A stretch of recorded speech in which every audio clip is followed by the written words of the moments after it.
For our paper 2 exam, we need to be aware of our UK case study.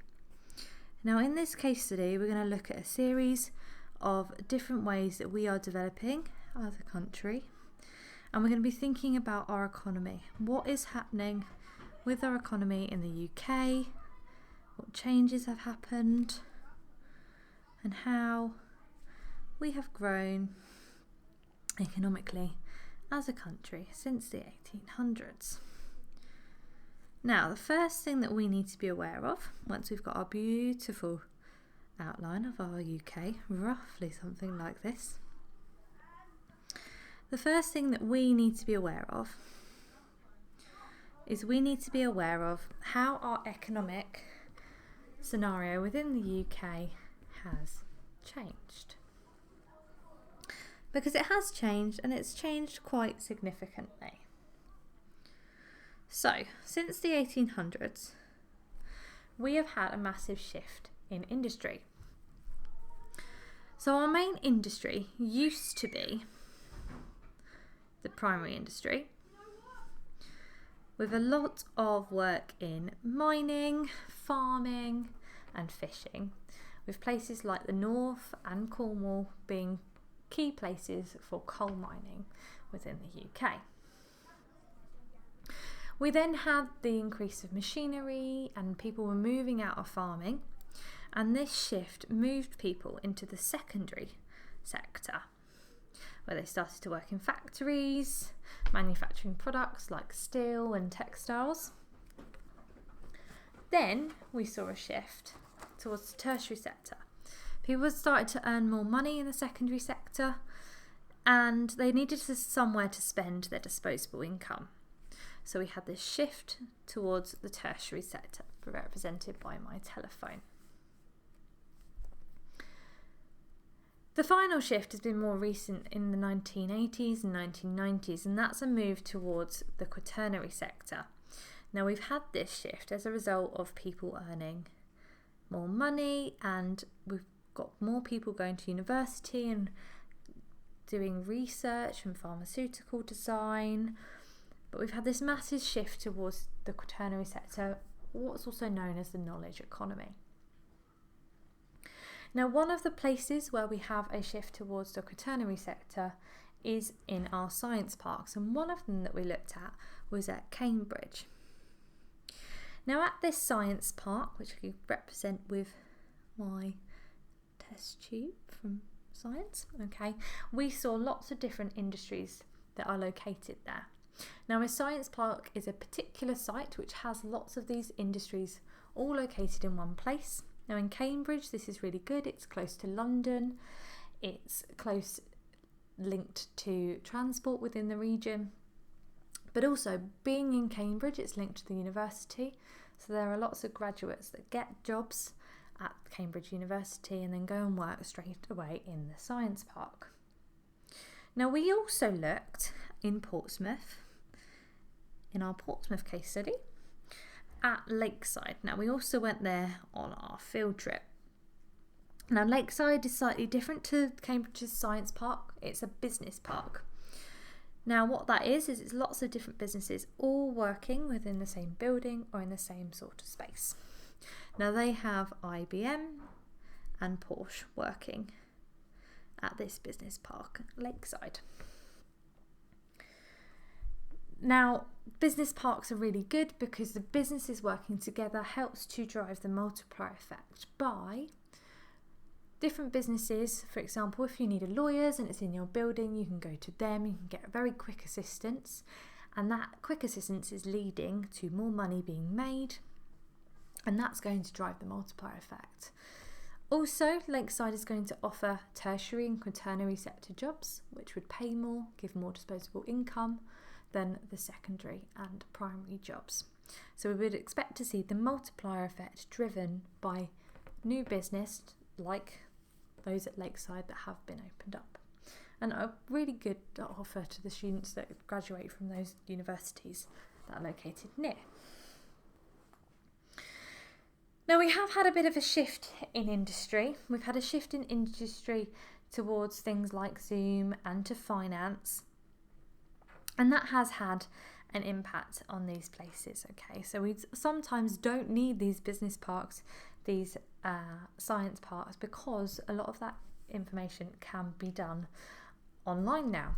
And one of the ways that that has been able to happen is because our world, which I'm drawing for you just here, okay, because our world is even more connected than it has been in the past.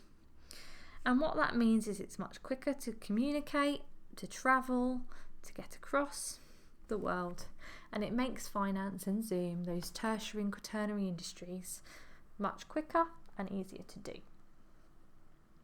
Now, one of the things you need to be aware of in this spec is the impact of industry on the physical environment. Now, we look at a place within the South Downs, which is Rolls-Royce. Now, at Rolls-Royce, they have built a new manufacturing base, okay, where they manufacture those car parts. Now, this new factory has been built quite environmentally friendly in a variety of different ways. It's got lovely big windows, it's got a green roof, so where they've planted plants and flowers on the roof to help intercept the rainwater and reduce the risk of flooding. They've also planted 400,000 trees on their site to reduce their carbon footprint. Particularly as it's a factory, it's going to have some carbon emissions anyway. However, the fact that it is built in the South Downs, where there is quite a lot of congestion to get there, and you've added more workers getting their cars to the site, has led to an increase in air pollution. So while Rolls-Royce has been built, the factory has been built in a very environmentally friendly way, trying to be carbon neutral, reducing flooding, having large windows, reducing your energy input. It has got the environmental impact of the traffic congestion. And what Rolls-Royce shows to us is that we're not fully away from that manufacturing industry. We still do have some secondary industry within the UK. We also need to think about rural areas within the UK, and we need to look at an area of population growth and an area of population decline. Now, our example of area of population decline is the Isle of Wight. Now, the Isle of Wight, you may know, is known for its tourism. And in recent years, it's had a massive decline, particularly following COVID. Okay, people are trying to jet set and go on holidays abroad, whereas they would have previously gone on holidays in the UK. So with the decline of tourism, it's led to a lot of young people not having jobs, becoming unemployed and moving off the island. Not only that, because lots of young people move off the island, the birth rate has dramatically fallen. So what's happened as a result is they have had to close 6 schools. Now, they've had to close those schools because they just can't stay open. There's not enough demand, so the schools have had to shut, which further causes more young people to move away. So the 6 schools have shut, and as a result of the very low birth rate and the fact that the schools are shut, there's less young people, they've moved away. It has led to an ageing population on the island, and that creates issues as you've got more people depending on healthcare, you've got more people depending on family, they might not have the same amount of money available, so that ends up with a lot of people depending on that government and the people around them. So the Isle of Wight is our example of a population in decline. However, we do have, closer to home, an example of a population that is growing, and that is Yapton. Now, Yapton has experienced quite a lot of population growth in recent years. Bognor has seen a lot of migrant populations moving into Bognor. It's a cheaper area to move into than some of the surrounding areas within the south of England. And as a result, the population has increased. So there is a local building firm that has started the process of building 500 homes. Now, this is causing more people to be attracted into the area. Those homes within the south of England are relatively inexpensive. So it's caused the population to increase. It's created lots of jobs within construction, which has been really beneficial to the area. However, lots of those homes are inaffordable to people within the local area. They are really expensive. So what's happening is it's causing more people from out of the area to move into Yapton. Also, as more people are moving into the area, car ownership of the people moving in is at 83%. Okay, so there's a lot more cars moving into the area, and that again causes a lot of air pollution. Now, one of the things we need to look at is how transport is being managed to help manage the scenarios within the UK. Now, one of the problems is we have the north-south divide. And one transport method that's been used is HS2, connecting London to Birmingham and then to Manchester, although that phase has now been cancelled. So HS2, high-speed rail, was connecting London to Birmingham within 60 minutes, making that mode of transport a lot quicker and helping to encourage the movement of jobs northwards. Okay, so that not all the high-tech industries, the high-paid jobs are located in the south of England to try and combat that. However, whilst that only takes 60 minutes, that route did take 15 billion, okay, and that number has increased and it's continued to increase because of the time it's taken to build HS2. So 15 billion. However, it's expected to bring in lots more money with the new economic spread that we would expect to see. Alternatively, we can critique HS2 because with things like the development of Zoom, is this now needed? Now, another improvement to transport within the UK to help drive economic success is located in Portsmouth. Now, one thing that they did is they dredged the port. So they took and removed some of the seabed of the port to make the port deeper. Now, this is really good to increase the size of ships that can come into Portsmouth, so they bring in more trade, like our 70% of bananas that enter the UK. Now, by dredging the port, those bigger container ships can come into Portsmouth and dock, which increases our trade relationships with other countries. However, dredging is incredibly bad for the sea ecosystem. You are removing that habitat for your fish, and that can cause a disruption to that ecosystem. Another way that we've improved our transport within the UK is at Heathrow. So they are building a third runway, and by building that third runway, they are expecting to see an increasing amount of flights going in and out of the UK, which benefits the airlines, creates more jobs. So we'd expect to bring in a lot more economic success. However, planes do have a very negative impact on the environment. That's a lot of air pollution, and a lot of the time are not carbon neutral. So therefore has a really large impact on the environment. And the final transport improvement scheme is very close to home, and that is the new road that they have built within Feltham. So they have built the Feltham bypass, which takes you around the small little village of Feltham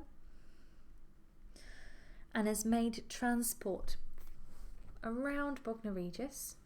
Okay, so you, instead of going through the village of Feltham, you now go around the village of Feltham and connect in Littlehampton to Bognor Regis, which makes it quicker to get to Chichester.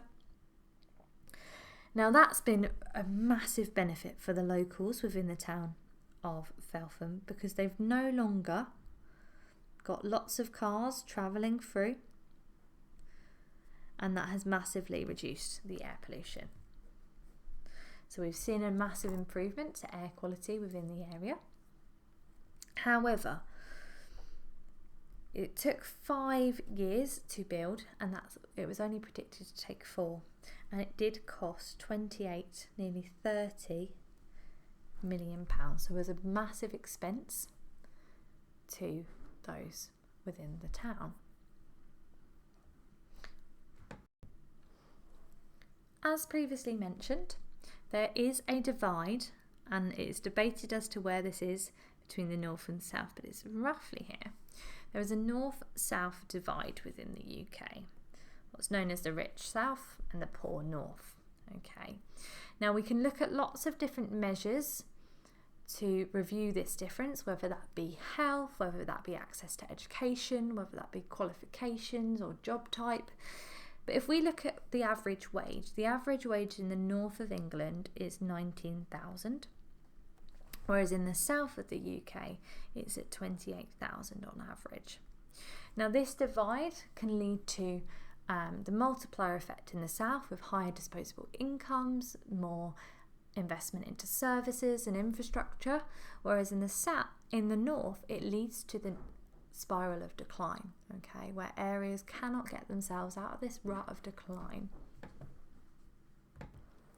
One of the reasons for the north-south divide is deindustrialisation. So a lot of the primary and secondary industries were located in the north, such as the coal mines, and deindustrialisation was where we got rid of these industries. They went abroad because it was cheaper for that labour to be done. And that has led to a lot of unemployment within the north. Now we have tried to solve the north-south divide. One of the ways is through HS2, but there are many problems with trying to solve that north-south divide, okay, and trying to get all that wealth up there. Now one of the ways is in Salford, which was previously quite a deprived area.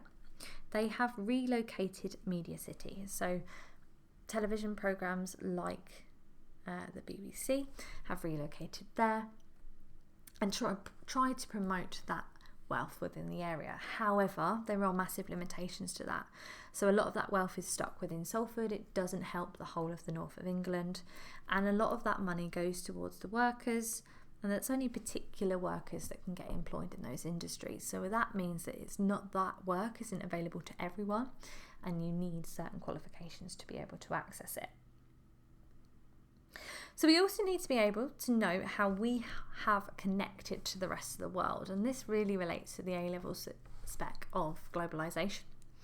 And we are connected to the world in lots of different ways. So not only do we communicate through our phones and our Wi-Fi networks through the internet, we are also able to connect with the rest of the world through our transportation, whether that be our plane, whether that be our trains like the Eurostar connecting us to mainland Europe, or even our ferries taking us across to mainland Europe. We also have a lot of influence being part of a major empire, the British Empire, and controlling that. We have been able to share our culture across the world, for example, through our lovely cups of tea that we have spread across the world, through our television, through shows like Downton Abbey and Harry Potter, and our music, which is very, very well known. So we've been able to spread our culture in lots of different ways, and we continue to maintain that through the organisation of the Commonwealth, which we still remain part of, along with 53 other states. And that really is now existing, trying to improve well-being for those countries within the Commonwealth.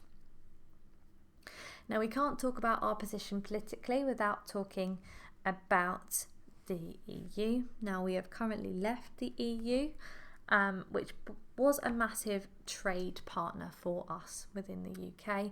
It meant we traded with a lot of the countries there, and we didn't have to pay any tariffs, so additional fees when we imported or exported products. Now that has changed since leaving the EU. We do have slightly more to pay for those products, but we still have maintained a lot of those trade relationships. The EU has also been really beneficial for the UK in terms of the migrants that it's brought in, and while we have discussed some of the challenges that migrants brought in within the course, there are lots of migrants that are beneficial for the UK and have benefited many different towns and brought in certain labour workforces. So being part of the EU has brought in lots and lots of migrants. Now that is changing post leaving the EU, and we're going to see the impacts of that in the long term over the next couple of years. So that is our UK case study, where we've looked at the economic change within the UK, and we've looked at how we've managed that, the problems and solutions of